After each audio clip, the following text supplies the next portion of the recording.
You may have heard that the pen is mightier than the sword, and I would like to give you an example of why that is. For this example, I'll use the word terrorism, which is simply a made-up word that literally means nothing.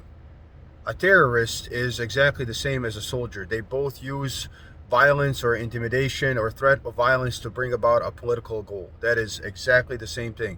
They do exactly the same thing with the means that they have at their disposal.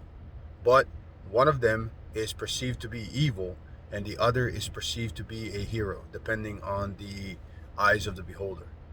So the word terrorist literally means nothing, but why is it used?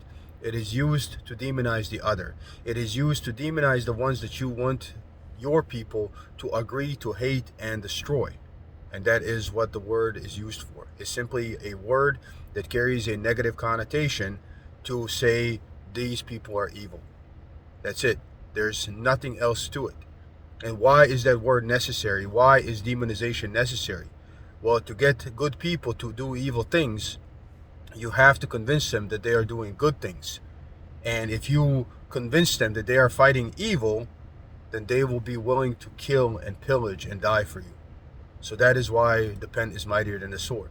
So when you designate someone as a terrorist, basically you are saying these are the villains of the story and I am the victim. And the reason why you need to be the victim is because victimhood is true power when you're talking about conflict and war and political goals.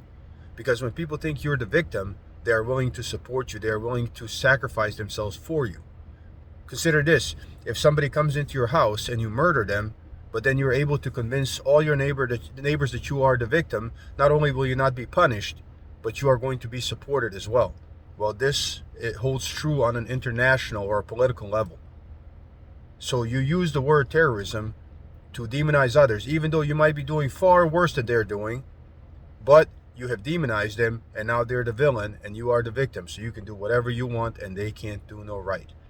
Once that happens, you have basically won the political war, and you now have a free hand to be as vile and brutal and ruthless as you want, because you are the victim.